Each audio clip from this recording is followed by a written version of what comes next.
Hello दोस्तों, geography classes में आपका स्वागत है। मैं रोहित शर्मा, सब्जेक्ट अपना ज्योग्राफी। देखिए लेसन नंबर 6 हमारा चल रहा है, इसका नाम है भूआकृतिक प्रक्रिया। आज मैं आपके लिए लेके आया हूं मृदा निर्माण के बारे में। आज हम पढ़ेंगे सोइल फॉर्मेशन के बारे में। मृदा निर्माण क्या है, क्या स्थिति के अंदर या कौन सी स्थिति के अंदर मृदा का निर्माण होता है, मृदा की क्या क्या विशेषताएं हैं, और इसमें एक टॉपिक तो यही मृदा का निर्माण किस प्रकार से हुआ है इसके बारे में तो पढ़ेंगे। साथ में आज का एक टॉपिक और होगा मृदा निर्माण की प्रक्रिया, मतलब किस प्रकार से मृदा का निर्माण हुआ है, वो किस प्रक्रिया से वो गुजरती है और एक अच्छी मृदा का निर्माण होता है। तो सबसे पहले तो आप टॉपिक डाल लीजिए मृदा निर्माण, सॉइल फॉर्मेशन क्या होता है। देखिए आपको मैं बता दूं कि हमारी जो मृदा होती है वो एक गंतात्मक माध्यम होता है, मतलब एक गति इसमें रहती है, बदलाव इसमें चलते रहते हैं। साथ में इसमें बहुत सी रासायनिक, भौतिक और जैविक संबंधित क्रियाएं भी चलती है। आप सब जानते हैं, छोटी क्लासों से आप पढ़ते आ रहे हैं कि हमारी जो मिट्टी होती है उसमें रासायनिक क्रिया भी चलती है, भौतिक क्रिया भी चलती है और जैविक क्रियाएं भी चलती है। इसलिए ये जो मृदा होती है वो गंतात्मक माध्यम होता है, इसमें गति होती है, इसमें बदलाव चलता रहता है। तो हमारी पहली लाइन जो होगी वो यही लिखेंगे कि मृदा एक गंतात्मक माध्यम है, मतलब एक गति इसमें चलती रहती है, इसमें बदलाव होता रहता है। ठीक है, लिखेंगे मृदा एक गंतात्मक माध्यम है, इसमें देखिए चलती है क्या, रासायनिक, भौतिक व जैविक जैविक क्रियाएं चलती रहती है। ठीक है, मतलब ये कि हमारी जो मृदा होती है उसमें तीन प्रकार की क्रियाएं तो चलती है, रासायनिक, भौतिक और जैविक। ठीक है, अब आगे की ओर बढ़ते हैं। अब आपको मैं बताऊंगा कि मृदा का निर्माण होता कैसे। देखिए मृदा का निर्माण होता है अपक्षय और अपकर्षण की वजह से। ठीक है, दो क्रियाएं इसमें शामिल होती है। मैं बताऊंगा आपको कि अपक्षय और अपकर्षण किसे कहते हैं। ठीक है, लिखेंगे मृदा अपक्षय व अपकर्षण का परिणाम है। मतलब ये कि आपकी जो मृदा बनी है या मृदा का निर्माण जो हुआ है वो अपक्षय की वजह से और अपकर्षण की वजह से हुआ है। अब आप पूछोगे अपक्षय और अपकर्षण होता क्या है। देखिए ये एक क्रिया है, ये क्या है, एक क्रिया। हम लिखेंगे मृदा अपक्षय व अपकर्षण, इसके अंदर आप क्रिया लिख सकते हो। आप क्या लिख सकते हो, क्रिया। ठीक है, आप लिख दीजिए मृदा अपक्षय व अपकर्षण की क्रिया का परिणाम है। ठीक है, मैं बता रहा था अपक्षय का मतलब क्या होता है, टूटना, और अपकर्ष, अपकर्ष क्या होता है, अपकर्ष होता है जब कोई वस्तु टूट जाती है या चट्टान टूट गई और फिर वो घिसती हुई घिस घिस कर उसका चूरा बन जाता है एक तरीके से, तो उसे अपकर्ष कहते हैं। यहां आप लिख सकते हो घिसना। ठीक है, या चूरण जिसे हम कहें, एक ऐसी प्रक्रिया जिसमें घिसकर, पहले तो टूटेगी चट्टान, पहले क्या होगी, टूटेगी। कोई भी चट्टान जब टूटती है तो फिर वो घिसती है, घिसकर वो चूर्ण में बदल जाती है और इस तरीके से आपका मृदा एक परिणाम के रूप में निकल के आती है। यह एक वृद्धि का माध्यम भी आप कह सकते हो कि मृदा में जो बढ़ोतरी होती है।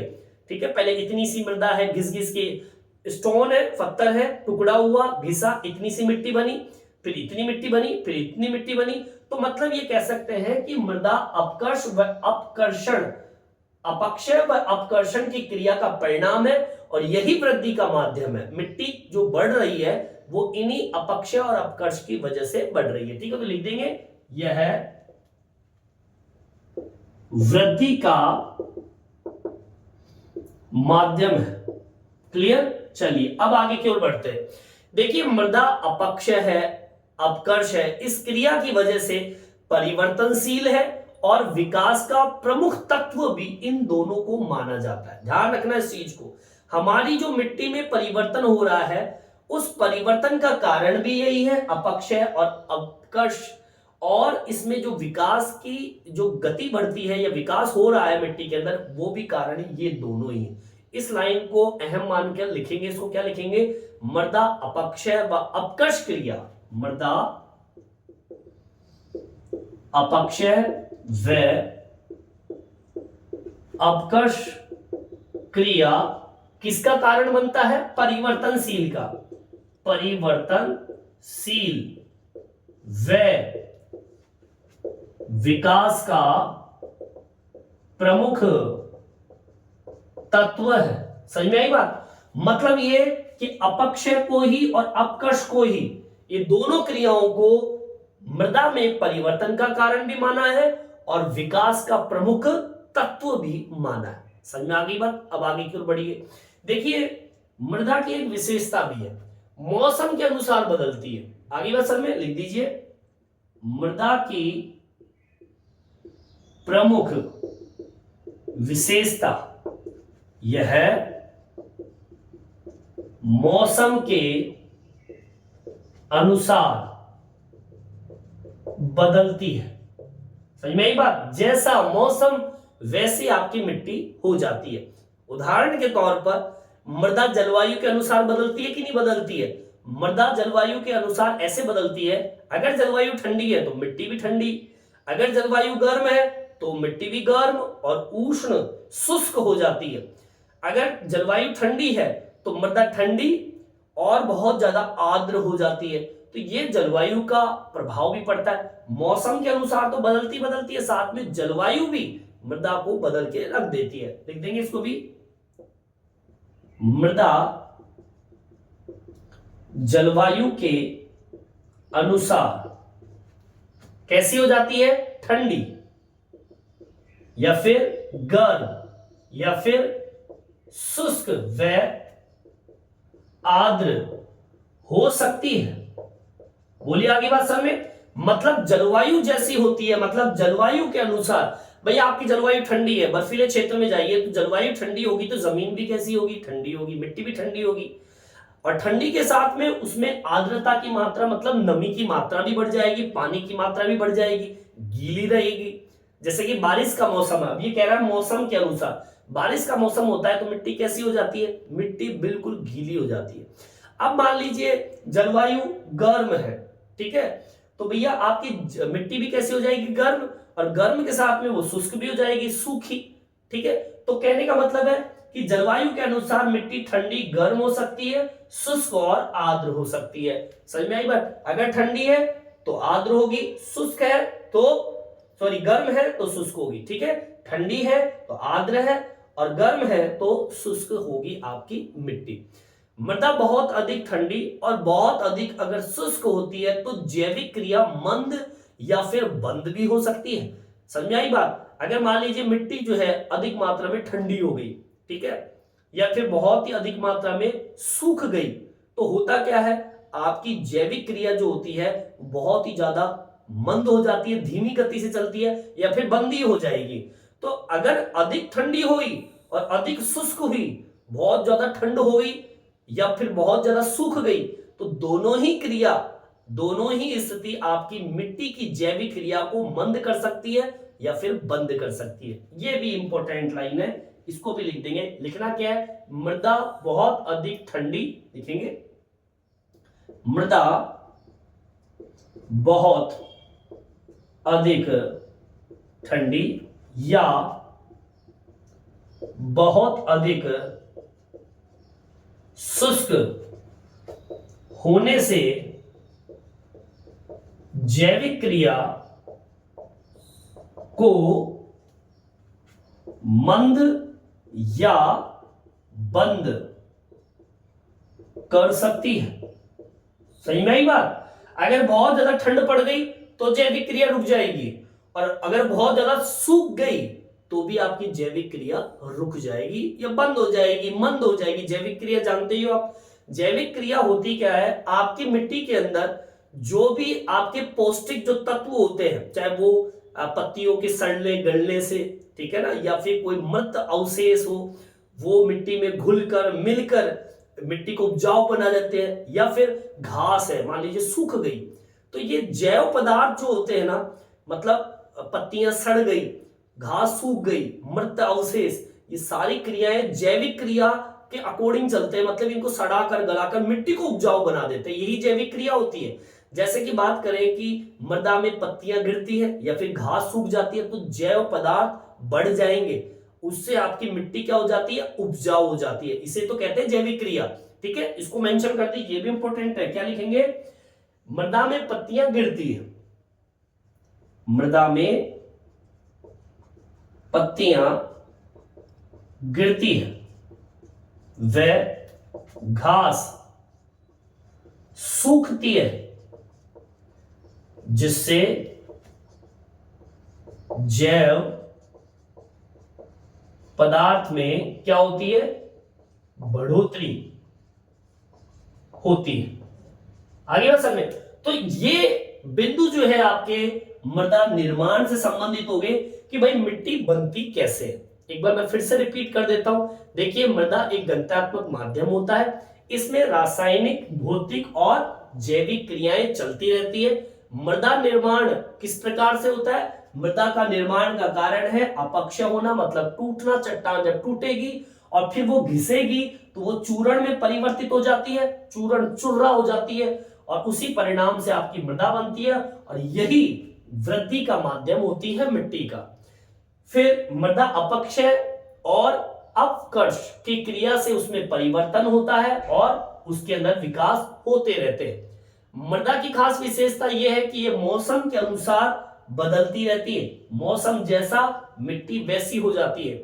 मृदा पर जलवायु भी प्रभाव डालता है। अगर मृदा की जलवायु के अनुसार अगर मिट्टी ठंडी हो या गर्म हो सकती है तो शुष्क और आर्द्र भी हो सकती है। ठीक है, मृदा अगर बहुत ठंडी हो गई या बहुत अधिक शुष्क हो गई तो भैया आपकी जैविक क्रिया भी क्या हो जाएगी, मंद या फिर बंद हो जाती है। मृदा में पत्तियां जब गिरती है या फिर घास सूख जाती है तो आपके जैव पदार्थों में क्या हो जाती है, बढ़ोतरी हो जाती है, जिससे मिट्टी बहुत ही उपजाऊ हो जाती है। तो ये तो भैया आपको मैंने बता दिए मिट्टी का निर्माण, मतलब मृदा निर्माण क्या है या सॉइल फॉर्मेशन क्या होता है। अब हम बात करेंगे मृदा निर्माण की प्रक्रिया के बारे में कि वो किस प्रोसेस से मृदा का निर्माण होता है, वो किस प्रोसेस से गुजरती है और मिट्टी का निर्माण होता है। ठीक है, तो मृदा निर्माण की प्रक्रिया पॉइंट डाल लेंगे, यहां तक समझ आ गया होगा, यहां तक आप उतार लीजिए। देखिए आगे की ओर बढ़ते हैं, मृदा निर्माण की प्रक्रिया की बात कर लेते हैं। तो मैं आपको बता दूं कि मृदा निर्माण की जो प्रक्रिया की जो फर्स्ट स्टेप होती है वो होती है अपक्षय। जब तक अपक्षय नहीं होगा, चट्टान टूटेगी नहीं, तो भैया मृदा का निर्माण होगा नहीं। तो सबसे पहली स्टेप तो आपकी अपक्षय हो गई, मतलब मृदा निर्माण या फिर मृदा जनन, मतलब जनन का मतलब मिट्टी का जन्म। मृदा निर्माण हो या फिर मृदा का जनन हो, सर्वप्रथम अपक्षय पर ही निर्भर करती है।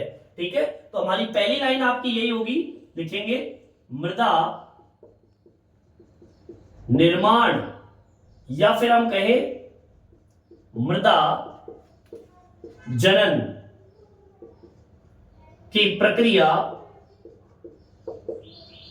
अपक्षय पर निर्भर करती है। मतलब यह है कि मृदा निर्माण हो या मृदा जनन की प्रक्रिया हो, वो अपक्षय पर निर्भर करती है। जब तक चट्टान टूटेगी नहीं तब तक आपके मिट्टी का निर्माण नहीं होगा। देखिए, ये जो अपक्षय की प्रक्रिया होती है, ये अपक्षय की प्रक्रिया पदार्थों की गहराई व मूल पदार्थ के निर्माण में भी सहायक होती है। समझ में आई बात, मतलब कितना पदार्थ गहराई तक और मूल पदार्थ जो बन रहा है वो सब अपक्षय पर डिपेंड करता है और उसी से तो मिट्टी का निर्माण होता है। तो यहां पर हमारी दूसरी लाइन यही होगी, क्या होगी,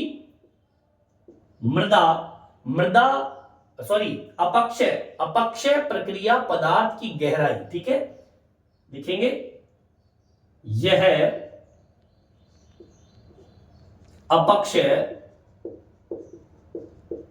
पदार्थ की एक तो गहराई, पहली चीज तो क्या है, पदार्थ की गहराई, और दूसरी चीज मूल पदार्थ। ठीक है, वह मूल पदार्थ के निर्माण में सहायक है। सही में आई बात, मूल पदार्थ मतलब अपक्षय की एक ऐसी प्रक्रिया है अपक्षय एक ऐसी प्रक्रिया है, यह अपक्षय पदार्थ की गहराई और मूल पदार्थ जो होते हैं, मिट्टी में जितने भी पदार्थ आपको मिलते हैं वो सब अपक्षय की ही देन है। अपक्षय जब तक होगा नहीं तब तक अवकर्षण नहीं होगा, घिसेगी नहीं चट्टान, और जब तक चट्टान घिसेगी नहीं तो आपके पदार्थ की जो गहराई है वो नहीं बढ़ेगी और मूल पदार्थ का तो निर्माण होगा ही नहीं। हम ये कह सकते हैं कि अपक्षय की प्रक्रिया जो है वो पदार्थ के निक्षेपण पर, मतलब जमाव, ठीक है। अब आप इसको ऐसे समझिए कि अपक्षय की प्रक्रिया होगी, आपकी चट्टान टूटेगी, छुर्रा होगा, घिसेगी, तो पदार्थों का क्या होगा, निक्षेपण, टूट टूट कर वो आगे की ओर जाएगी और वहां पर जमा होती चली जाएगी। फिर उसमें क्या उपस्थित होगा, बैक्टीरिया।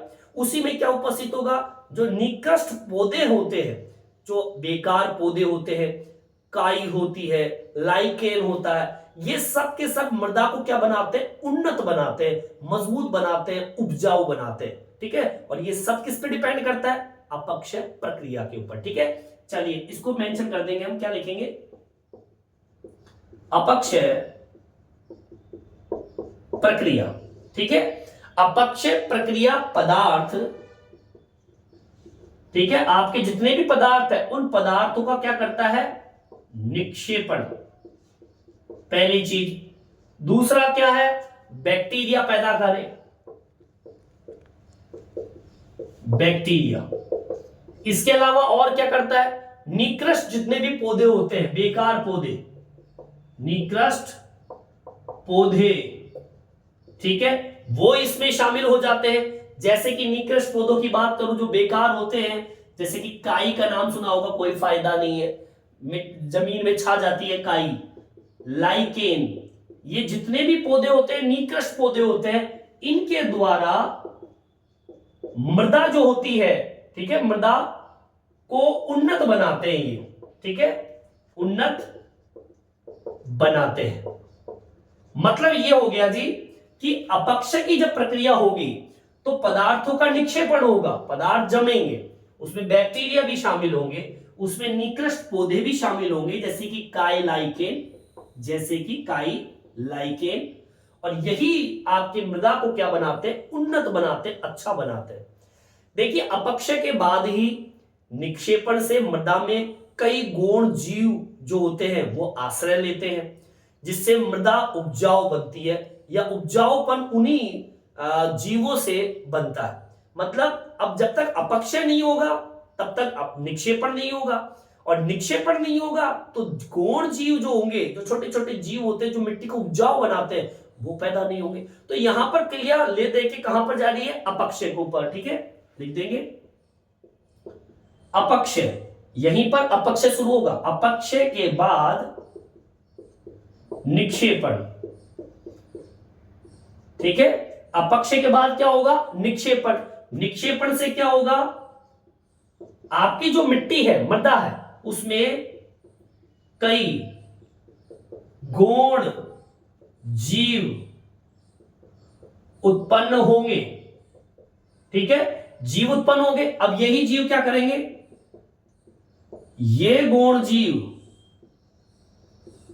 मृदा को क्या बनाते हैं, उपजाऊ बनाते हैं। आगे बात समझ में, ठीक है ना, यही छोटे छोटे जीव जो होते हैं मृदा को उपजाऊ बनाते हैं। देखिए आपकी जो मिट्टी होती है ना वो ऐसे ही उपजाऊ नहीं हो जाती है, ये तो सब इनके ऊपर अपक्षय जब तक नहीं होगा, अवकर्षण नहीं होगा, जब तक निक्षेपण नहीं होगा, जमाव नहीं होगा, भाई देखो सबसे पहले टूटेगी, अपक्षय होगा, फिर घिसेगी, अवकर्षण होगा, फिर वो जमा होगी, निक्षेपण होगा। ये सारी प्रक्रिया जब होगी तो मिट्टी बनेगी, और जब भी मिट्टी के अंदर गौण जीव पैदा होंगे, निष्कृष्ट पौधे पैदा होंगे, काई लाइकेन जैसे बैक्टीरिया पैदा होंगे, यही मिट्टी को उपजाऊ बनाते, उन्नत बनाते। समझ में आई बात। और इसी मिट्टी के अंदर जितने भी जीव पौधे मृत अवशेष होते हैं जब मिल जाते हैं तो ह्यूमस, नाम सुना होगा ह्यूमस का, वे ह्यूमस एक जगह एकत्रित होने में सहायता प्रदान करते हैं। तो इसको मेंशन करेंगे क्या, जीव है या फिर पौधे, जीव और पौधों के मृत अवशेष मृदा में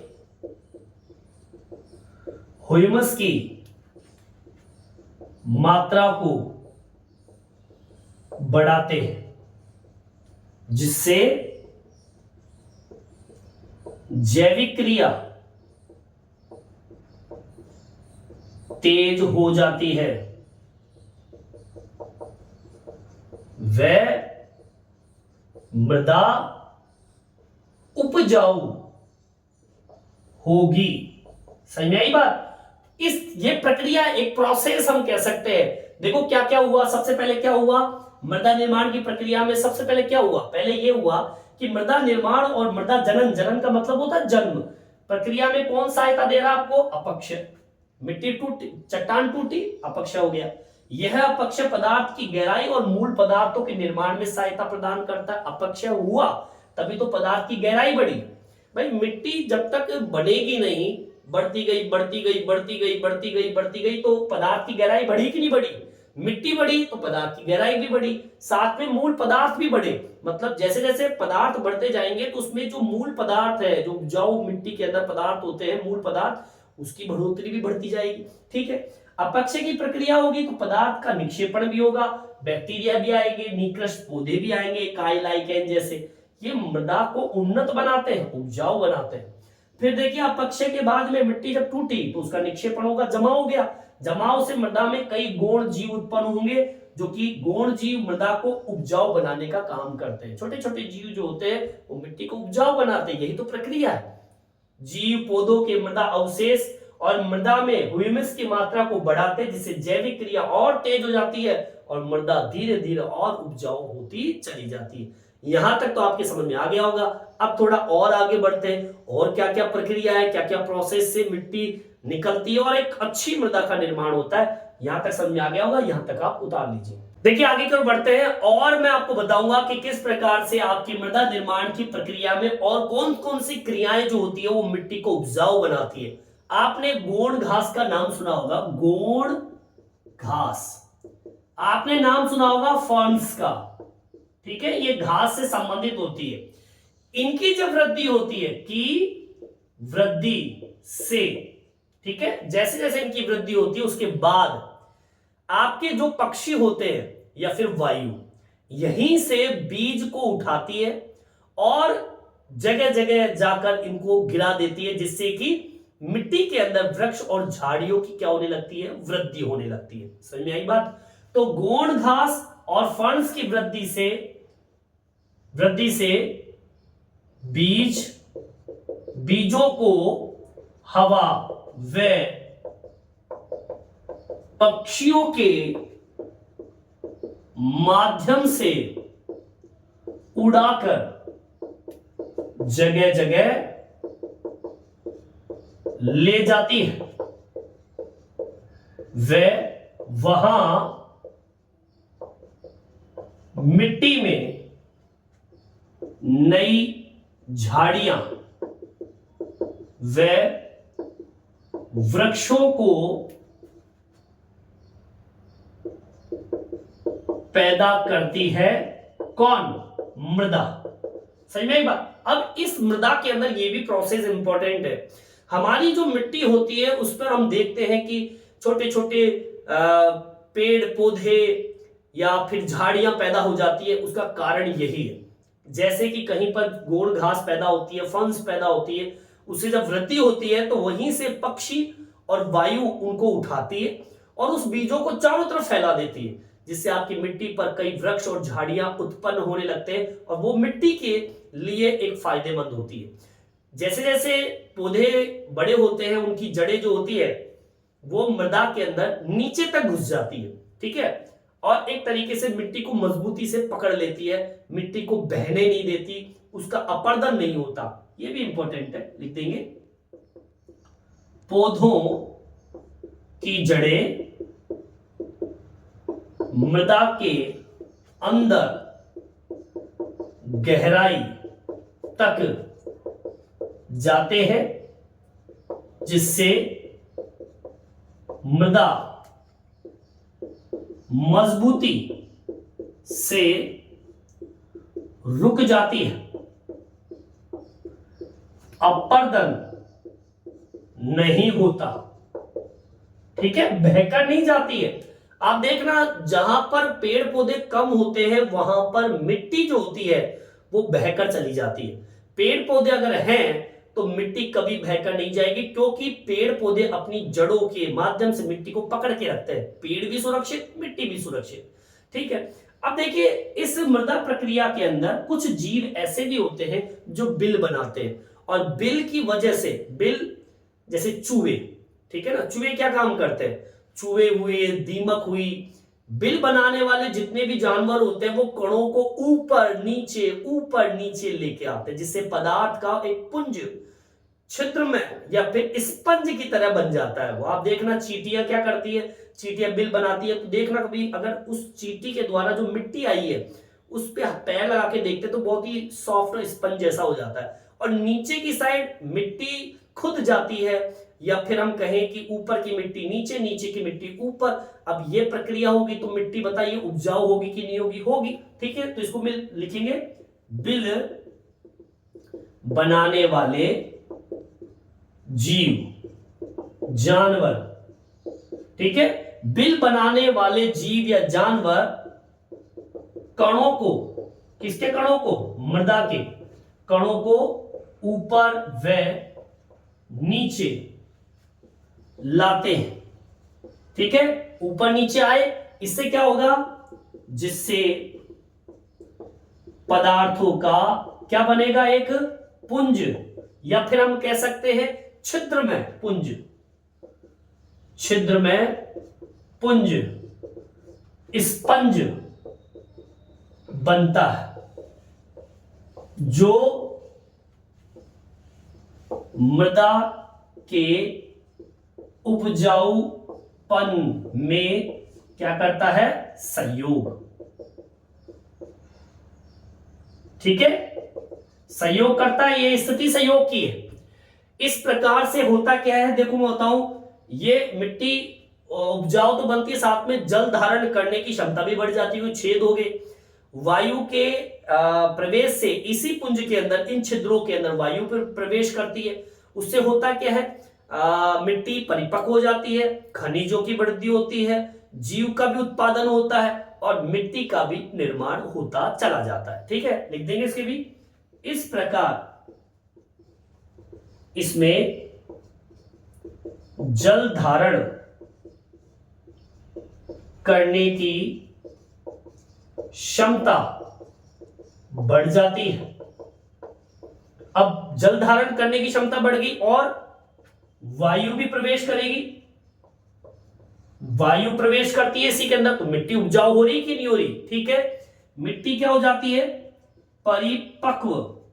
ठीक है, मिट्टी पूर्णतः परिपक्व भी हो जाती है, इसमें खनिज भी मिल जाते हैं कई तरह के, सही में आई बात, इसमें जीव का उत्पादन भी होता है, सही में आई बात, ये सारी कंडीशन होगी, अब जाकर आपकी मिट्टी का क्या होगा, निर्माण होगा। पूर्ण मिट्टी तो तभी बनेगी भाई, आप जब आपकी ये जो प्रक्रिया होती है ना, ये वाली प्रक्रिया, उससे क्या होता है, उसमें जल धारण करने की क्षमता बढ़ जाती है, उससे क्या होता है, वायु भी उसमें प्रवेश कर जाएगी छोटे छोटे छिद्रों के माध्यम से, मिट्टी परिपक्व हो गई, उसमें खनिज भी मिल गए, जीव का उत्पादन भी हो गया, और इसी क्रिया से, उत्पादन से क्या होगा, मृदा का निर्माण होगा।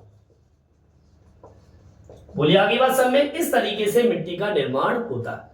समझ में आई बात, चलो यहां तक समझ में आ गया होगा, यहां तक आप उतार लीजिए। देखिए आगे की ओर बढ़ते हैं, आपके एक छोटा सा ब्लॉक बना हुआ है, उसके अंदर कुछ पॉइंट दिए हुए हैं। एक पेडालॉजी, देखिए पेडालॉजी का मतलब क्या होता है, पेडालॉजी होती है मृदा विज्ञान से संबंधित, मृदा विज्ञान। जब आप संबंधित सब्जेक्ट उठाते हो, जब पेडालॉजी पढ़ोगे तो मृदा विज्ञान के बारे में पढ़ोगे। एक है पेडालॉजिस्ट, ठीक है, पेडालॉजिस्ट, ये जो पढ़ना है, इसमें जब पढ़ते हो तो आप पढ़ते हो मृदा वैज्ञानिक, एक मृदा वैज्ञानिक, ठीक है, मृदा वैज्ञानिक होता है। मतलब ये कि जब देखो, जो मिट्टी के बारे में जानता है, जो मिट्टी के बारे में बता रहा है, उसको तो हम बोलते हैं पेडालॉजिस्ट, और जिसके बारे में आप पढ़ रहे हो, पेडालॉजी के बारे में पढ़ रहे हो, वो होती है मृदा विज्ञान। एक वैज्ञानिक पेडालॉजिस्टिक, वो मृदा विज्ञान के बारे में बताता है। मतलब एक पेडालॉजिस्टिक जो होता है वो पेडालॉजी के बारे में बताएगा। मतलब पेडालॉजी का मतलब बताया मैंने मृदा विज्ञान, और पेडालॉजिस्ट का मतलब होता है एक मृदा वैज्ञानिक। ठीक है, कई बार एग्जाम में पूछ लेता है और स्वाभाविक आपको आना भी चाहिए। ठीक है, तो यहीं पर अपना वीडियो समाप्त होता है, ये टॉपिक कंप्लीट होता है। नेक्स्ट वीडियो में हम फिर से मिलेंगे।